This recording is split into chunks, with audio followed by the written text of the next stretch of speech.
Hello everyone, आइए आज हम पढ़ेंगे डिलीशन इन बी ट्री कैसे होता है। इससे पहले वाले लेक्चर में मैंने बी ट्री के इंसर्शन को समझाया था।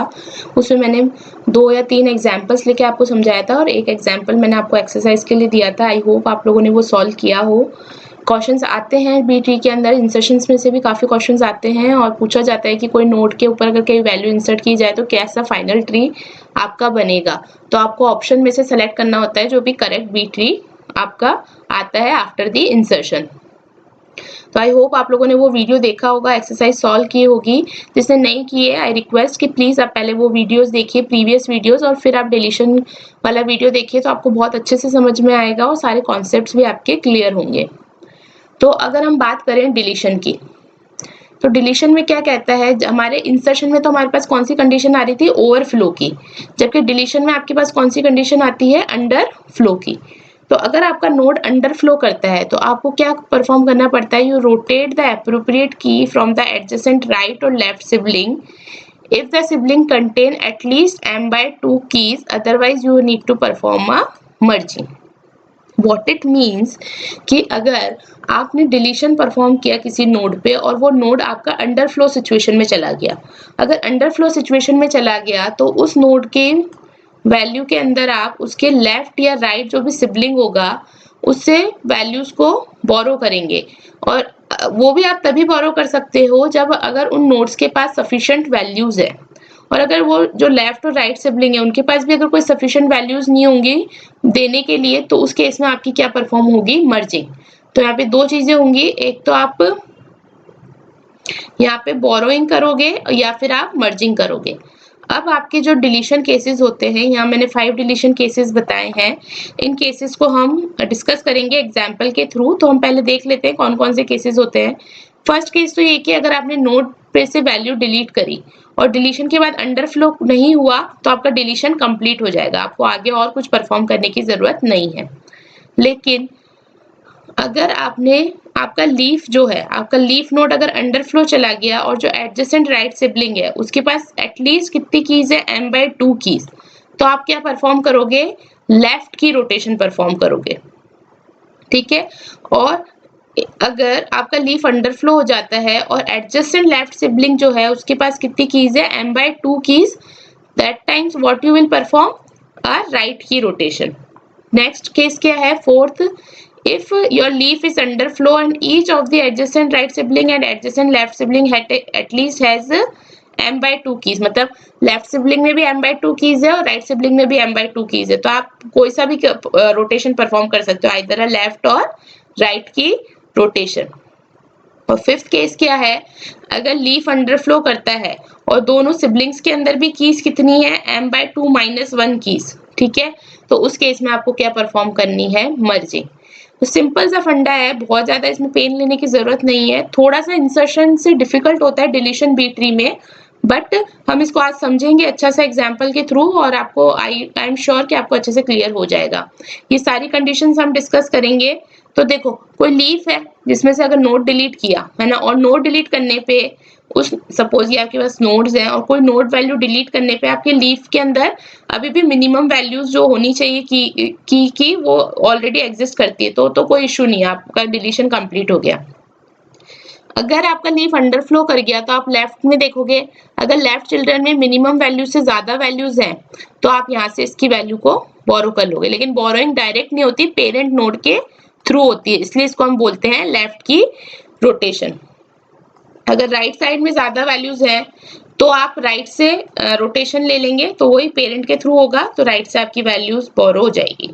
लेकिन सपोज ये दोनों वैल्यूज भी, जो दोनों सिबलिंग्स है उनके पास भी सबसे मिनिमम कीज ही अवेलेबल है, यानी कि m/2 और m/2 - 1 कीज ही अवेलेबल है, तो उस केस में ना आप लेफ्ट से वैल्यूज बोरो कर पाओगे ना राइट से, और उस केस में आपकी क्या परफॉर्म होगी, मर्जिंग। ये सारे नोड्स जो होंगे वो क्या हो जाएंगे, मर्ज हो जाएंगे। ठीक है। ये सारे केसेस यहाँ पे इन्होंने बताए हैं। अब ये क्या होते हैं, क्या इनका मतलब है, क्या रोटेशन का मतलब है, कैसे हम फाइंड आउट कर रहे हैं, वो सब हम आगे पढ़ते हैं। वीडियोस अच्छे लग रहे हो तो please like and subscribe and please share my channel to all other students. Now see, तो ये आप पहले समझ लो कि नोड का स्ट्रक्चर हमने पता ही है क्या होता है। ये आपका रूट नोड होता है, ये सारे आपके लीफ नोड्स होते हैं, और ये जो वैल्यूज होती हैं क्या होती हैं, की वैल्यूज होती हैं और ये पॉइंटर्स क्या होते हैं आपके ब्लॉक पॉइंटर्स होते हैं। ठीक है, ये सारे ब्लॉक पॉइंटर्स होते हैं जो कि चिल्ड्रन को पॉइंट करते हैं। लीफ नोड पे से ये डिलीशन होता है हमेशा। ठीक है, यहाँ पे लीफ नोड में से भी डिलीशन हो सकता है और इंटरनल नोड पे से भी डिलीशन हो सकता है, लेकिन इंसर्शन जो है वो सिर्फ लीफ नोड पे से परफॉर्म होता है। तो देखो एग्जाम्पल लेते हैं अपन। ये हमारे पास एक ट्री गिवन है, तो हमने यहाँ पे एक बी ट्री लिया है जिसका ऑर्डर है 5, ऑर्डर 5 है, तो मैक्सिमम वैल्यूज कितनी आ सकती है 5 और मैक्सिमम कीज कितनी आ जाएगी 5 - 1 4। मिनिमम ब्लॉक पॉइंटर्स कितने आ जाएंगे 3 और मिनिमम कीज कितनी आ जाएंगी 2। जब हम ओवरफ्लो की बात करते हैं इंसर्शन में, तब तो हम मैक्सिमम वाली कंडीशंस को चेक करते हैं, और जब हम अंडरफ्लो की बात करते हैं यानी कि जो डिलीशन का केस है उस केस में हम मिनिमम क्राइटेरिया को चेक करते हैं। ठीक है, तो ये आपको गिवन है ट्री। नाउ ये सब मैंने यहाँ लिख ही दिया है। ठीक है, अब कह रहे हैं if the target key leaf node contains more than the minimum required key, we don't have to worry about anything, we need to delete the target key and after deletion it will be still complete a B tree. कैसे? हमारे पास क्या criteria है कि minimum keys 2 होनी चाहिए। अब suppose अगर आपके पास ऑपरेशन परफॉर्म करने के लिए आया कि आपको 16 डिलीट करना है, तो देखो after deleting the 16 still your node follows the minimum key criteria, क्योंकि मिनिमम की 2 होनी चाहिए और इस नोड में अभी भी 2 कीज अवेलेबल है। तो जब आप 16 को डिलीट करोगे ना तो कोई प्रॉब्लम नहीं आएगा, आपका डिलीशन कंप्लीट हो जाएगा और B tree still a complete B tree रहेगा। इसी तरीके से सपोज 68 डिलीट करने को आया तो भी आपका मिनिमम क्राइटेरिया फॉलो हो रहा है तो भी कोई प्रॉब्लम नहीं होगा। सपोज 79 आया तो भी कोई प्रॉब्लम नहीं होगा, या 111 आपको डिलीट करना है तो भी कोई प्रॉब्लम नहीं होगा, क्योंकि मिनिमम कीज अभी भी ब्लॉक होल्ड करके रख रहा है। तो इस केस में आपका सिंपल आपको डिलीट कर देना है और आपका डिलीशन कंप्लीट हो जाएगा और आपका ट्री कंप्लीट बी ट्री रहेगा। अब देखते हैं नेक्स्ट केस, जब आपका अंडरफ्लो सिचुएशन आ रहा है उस केस में क्या होगा। तो देखो if the target keys leaf node contain only the minimum number of keys, अपने इस केस में मिनिमम नंबर ऑफ कीज कितनी है 2, यानी कि अगर जो टारगेट नोड है जहां से आपको वैल्यू डिलीट करनी है अगर वो 2 ही वैल्यूज होल्ड करके रख रहा है तो हम सिंपली की को डिलीट नहीं कर सकते, क्योंकि अगर हम ऐसा करेंगे तो ये बी ट्री की जो कंडीशंस है उसको वायलेट करेगा। So in that case what we will do, we will borrow the keys from the immediate left node if that node has more than the minimum required keys, and we will transfer the maximum value to the left node to its parent node, and after that the key with greater value will be transferred to the borrower node, and then we can remove the target key from the node. So see ये क्या इतना सब कुछ इसमें लिखा है वो मैं समझाती हूँ, बहुत सिंपल भाषा में समझाती हूँ। देखो ये सपोज आपके पास एक बी ट्री है, मैंने इस ट्री का एक सब ट्री ले लिया है ये वाला। ठीक है, इससे समझाती हूँ। अब सपोज आपको 23 डिलीट करना था, अब इस नोड में से अगर आप 23 डिलीट करोगे तो इस नोड में मिनिमम कीज होनी चाहिए 2, लेकिन वो कंडीशन वायलेट हो रही है 23 डिलीट करने से, तो इस 23 को हम सिंपली डिलीट नहीं कर सकते। सिंपली डिलीट नहीं कर सकते तो बोरो करना पड़ेगा आइदर लेफ्ट सिबलिंग और राइट सिबलिंग में से। राइट सिबलिंग क्योंकि इसका अवेलेबल नहीं है तो हम जाएंगे इसके लेफ्ट सिबलिंग में। लेफ्ट सिबलिंग से जो भी मैक्सिमम वैल्यू होगी लेफ्ट सिबलिंग के अंदर यानी कि 16, ये जाएगी आपकी पेरेंट नोड में। देखो लेफ्ट सिबलिंग इसको वैल्यू दे सकता है क्योंकि लेफ्ट सिबलिंग में मोर देन मिनिमम कीज अवेलेबल है, तो ये 16 तो जाएगी ऊपर। ये रोटेशन कैसे परफॉर्म होगा, 16 जाएगा ऊपर और 20 जाएगा नीचे, और उसके बाद आप डिलीट कर दोगे 23 को। देखो ये 16 गया ऊपर और ये 20 वैल्यू आई नीचे, and then you will delete the 23। तो आफ्टर डिलीशन आपको कैसी वैल्यूज आ जाएंगी 10 16, 10 के लेफ्ट में उससे सारी स्मॉल वैल्यूज आई जाएंगी, 16 के लेफ्ट में आ जाएगा 14 और 15, 16 तो ऊपर चला गया और बी ट्री के अंदर कोई डुप्लीकेट वैल्यूज नहीं होती है, और 20 आ गया आपका नीचे, तो 16 के राइट में आ जाएगा 20 और 27, एंड 23 आपने यहाँ पे डिलीट कर दिया। तो ये क्या केस है, जब आपके पास लेफ्ट सिबलिंग में मोर देन मिनिमम कीज अवेलेबल है और जो टारगेट नोड है वो आपका वायलेट कर रहा है कंडीशन को। ठीक है, नाउ अनदर पॉसिबल वे क्या हो सकता है कि अगर आप राइट सिबलिंग से बोरो करें, जैसे देखो इस केस में ये मैंने आपके नोट्स के लिए लिख रखा है इतना सब कुछ, तो ये मैं सोचना कि पैराग्राफ इतना सब कुछ नोट्स में क्यों लिख रखा है, क्योंकि जब आप रिवाइज करेंगे तब आपको पता होना चाहिए कि हमने क्या पढ़ा था। है ना, क्योंकि सिर्फ मैं अगर इमेज लिख के दे दूंगी तो आपको समझ में नहीं आएगा जब आप इन नोट्स को पढ़ोगे, इसलिए मैंने ये सब आपके अंडरस्टैंडिंग के लिए यहाँ पे मेंशन किया है। मैं आपको बाकी इजीली समझा देती हूँ। अब देखो, आपको यहाँ पे डिलीट करना है सपोज 72, तो 72 डिलीट करोगे तो ये नोड जो है अंडरफ्लो हो रहा है, क्योंकि वायलेट कर रहा है कंडीशन को, मिनिमम कीज 2 होनी चाहिए। तो देखो ये देखेगा या तो लेफ्ट सिबलिंग से लेगा या राइट सिबलिंग से लेगा। अब क्योंकि इसके लेफ्ट सिबलिंग में भी और राइट सिबलिंग दोनों में ही more than minimum number of keys है, तो आप लेफ्ट से भी ले सकते हो, बोरो कर सकते हो, या राइट से भी। तो लेफ्ट वाला तो मैंने आपको ऑलरेडी एक एग्जांपल समझा दिया, ये वाले में हम राइट से करके देखते हैं। तो राइट से अगर आप करोगे तो आपको 72 डिलीट करना है, तो जब आप राइट से लेते हो तो आप सबसे मिनिमम वैल्यू को पेरेंट नोड में भेजोगे, जब हम लेफ्ट से ले रहे थे तो सबसे मैक्सिमम वैल्यू को।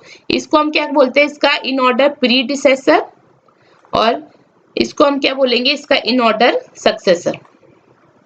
ठीक है, तो इस केस में क्या हो जाएगा, आपका 77 मूव होगा। तो ये देखो कैसे होगा, 77 जाएगा रूट नोड में और 75 जाएगा नीचे और 72 डिलीट होगा। कैसे, ये 77 गया आपका पेरेंट नोड में, ये रोटेशन परफॉर्म हो रहा है, और ये 75 आया आपका यहाँ पे चाइल्ड नोड में, और फिर आप डिलीट कर दोगे 72 को। अभी हम ये वाला नोड यूज नहीं कर रहे, ठीक है ना, ये मैंने आपको समझाने के लिए यूज किया था, ये मैं हटा देती हूँ वरना आपको कंफ्यूजन होगा। ठीक है, अभी हम राइट सिबलिंग से बोरो कर रहे हैं, तो 77 गया यहाँ पर और 75 आया आपका यहाँ नीचे, और हमने क्या परफॉर्म कर दिया, 72 का डिलीशन। तो हमारे कैसे हो गया, ये देखिए यहाँ पे कर दिया। अब देखो यहाँ पे जो 75 आएगा, अब 75 जो है 73 से बड़ा है, और हमें यहाँ पे ये ध्यान रखना है कि बीएसटी की प्रॉपर्टी भी आपकी फुलफिल होनी चाहिए। तो 75 क्योंकि 73 से बड़ा है, इसलिए इन दोनों में क्या परफॉर्म हो जाएगी, आपकी स्वैपिंग। ठीक है, देखो 73 इधर आ जाएगा और 75 इधर आ जाएगा। सो आफ्टर डिलीशन ऑफ 72 आपका ट्री ये बन जाएगा। ठीक है, ये 77 आ गया पेरेंट नोड, और ये 77 के राइट में उससे बड़ी वैल्यूज आ जाएंगी, 77 से लेफ्ट में उसकी छोटी वैल्यूज आ जाएंगी। अब नेक्स्ट केस डिस्कस करते हैं, जिस केस में ना ही आपके लेफ्ट सिबलिंग में और ना ही राइट सिबलिंग में मोर than minimum number of keys है। मतलब कि लेफ्ट सिबलिंग हो चाहे राइट सिबलिंग हो, वो दोनों ही आपको की नहीं दे सकते, क्योंकि उन दोनों के अंदर minimum number of keys he available है। मिनिमम नंबर ऑफ कीज से एक ज्यादा की अवेलेबल नहीं है। ये हमारा कौन सा केस हो गया, फोर्थ केस, जब अंडरफ्लो आ रहा है ना, सॉरी फिफ्थ केस, जिसके अंदर आपका लीफ अंडरफ्लो कर रहा है और सारे दोनों एडजेसेंट सिबलिंग्स है, उसके अंदर ओनली मिनिमम कीज अवेलेबल है। तो देखो मैं बताती हूँ, एग्जाम्पल से समझेंगे, इजीली समझ आ जाएगा ये वाला case. Let's discuss the scenario when neither the left sibling nor the right sibling of the target key node has more than a minimum required key. Suppose अब हमें डिलीट करना है 65, जो हमारा वो बड़ा ट्री है उसी के मैं सब ट्रीज ले रही हूँ ताकि आपको सारे केसेस समझ में आए। अब हमें डिलीट करना है 65, तो 65 चेक करेगा कि क्या उसके लेफ्ट सिबलिंग में मिनिमम कीज से अगर ज्यादा वैल्यूज हैं क्या, तो बोरो कर लेगा, लेकिन यहाँ पे नहीं है तो यहाँ से ये बोरो नहीं कर सकता। अब राइट सिबलिंग को चेक करेगा, राइट सिबलिंग में भी ओनली मिनिमम कीज अवेलेबल है, तो ये दोनों इसको वैल्यूज नहीं दे सकते, क्योंकि अगर वैल्यू देंगे तो ये खुद फिर कंडीशन को वायलेट करेंगे। तो इस केस में आपकी क्या परफॉर्म होगी, मर्जिंग। मर्जिंग जब परफॉर्म होती है तो उस केस में आपका पेरेंट नोड भी इंक्लूड होता है। तो यहाँ पे क्या हो जाएगा, जब आप 65 को डिलीट करेंगे तो ये नोड जो है मर्ज हो जाएगा किसके साथ, आपके लेफ्ट नोड के साथ। तो ये क्या हो गया, 60 इधर चला जाएगा और 68 भी इधर चला जाएगा। तो आपने यहाँ पे क्या मर्जिंग परफॉर्म कर दी, ये वाली। ठीक है, ये मर्जिंग परफॉर्म करेंगे, तो ये मर्जिंग परफॉर्म करने के लिए इसका जो पेरेंट नोड है वो भी मर्जिंग में इंक्लूड होगा। तो पेरेंट नोड भी मर्जिंग में इंक्लूड होगा, तो इस केस में क्या हो गया आपका 51, 52, 60 और 68 ये आपके आ जाएंगे लीफ नोड में, और इन सब लीफ नोड्स के लिए आपका पेरेंट क्या बन जाएगा 60। ठीक है, और 65 यहाँ पे इजीली डिलीट हो जाएगा। ठीक है, ये कौन सा केस हो गया, जब आपके दोनों ही नोड्स में मिनिमम वैल्यूज हैं, तो उस केस में आपको जब मर्जिंग परफॉर्म करनी है, तो ये मर्जिंग वाला केस हो गया। अब डिस्कस करते हैं कि अगर आपका जो टारगेट की वैल्यू है वो किसी इंटरनल नोड में है। अभी तक हमने सारी कौन सी टारगेट कीज ली थी, जो सारी लीफ नोड में थी। अब सपोज अगर आपकी टारगेट की जो है वो आपकी इंटरनल नोड में, जैसे ये है, सपोज अपने को 70 को डिलीट करना है।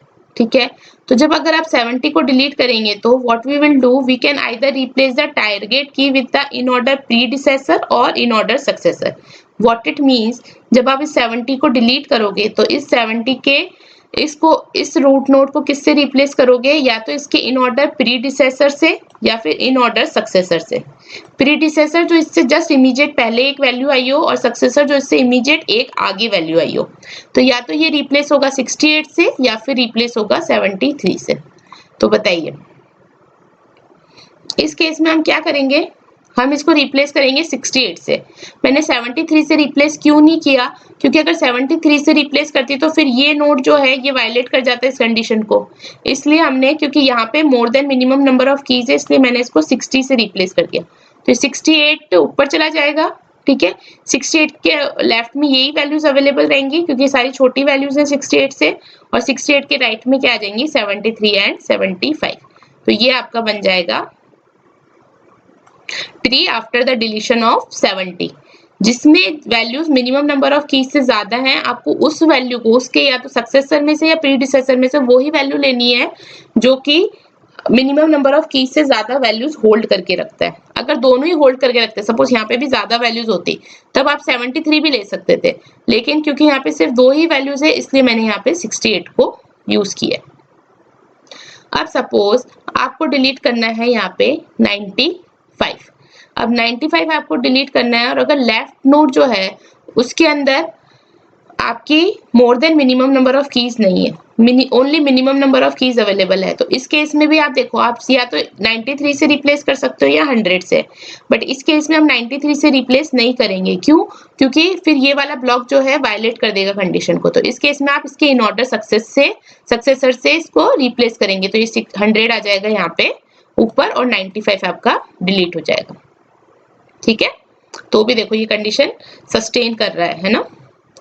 अब सपोज अगर आपका चाहे इन ऑर्डर सक्सेसर हो या इन ऑर्डर प्रीडिसेसर हो, अगर दोनों ही नोड्स के अंदर आपकी minimum he number of keys है, तो उस केस में आप ना ही 75, जैसे सपोज 77 डिलीट करना है ना, 77 का सक्सेसर क्या है 75 और प्रीडिसेसर है 75 और सक्सेसर है 78। अब आप ना ही इसको 77 को 75 से रिप्लेस कर सकते हो ना ही 78 से। क्यों? क्योंकि दोनों ही नोड के अंदर only minimum number of keys है। उस केस में क्या परफॉर्म होती है आपकी मर्जिंग, जो दोनों सिबलिंग्स हैं उन दोनों सिबलिंग्स के नोड्स को आप मर्ज करके एक नोड बना दोगे।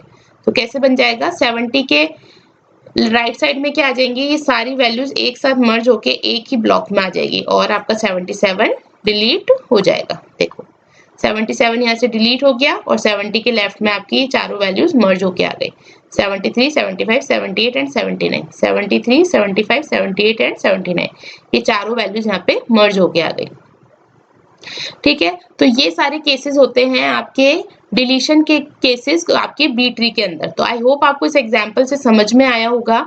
हम जब इनके डीबीएमएस के एमसीक्यूज डिस्कस करेंगे और डिटेल में मैं सोच रही हूँ एक वीडियो बनाने का जिसके अंदर मैं सारे एमसीक्यूज भी डिस्कस करूंगी, तो उसमें आपको और इसके क्वेश्चंस मिल जाएंगे। तब तक के लिए आप गूगल पे सर्च कर सकते हैं और बाकी मैं कुछ शॉर्ट सीरीज तो डाल ही रही हूँ जिसके अंदर एमसीक्यूज डालती रहती हूँ डीबीएमएस के, तो वहां से भी आप पढ़ सकते हैं। टाइम कॉम्प्लेक्सिटी जो होती है डिलीशन प्रोसेस की वो कितनी होती है, log n। इंसर्शन की भी यहाँ पे log n ही होती है। तो कॉम्प्लेक्सिटी जो लोगैरिथमिक है काफी कम है, इसलिए हम बी ट्री को यहाँ पे प्रिफर करते हैं। आई होप आपको ये टॉपिक अच्छा लगा हो, ये वीडियो अच्छा लगा हो। प्लीज अच्छा लगा है तो लाइक कीजिए, सब्सक्राइब कीजिए, शेयर कीजिए चैनल को। अब नेक्स्ट जो लेक्चर होगा हमारा उसमें हम बी प्लस ट्री का इंसर्शन और डिलीशन पढ़ेंगे। Thank you.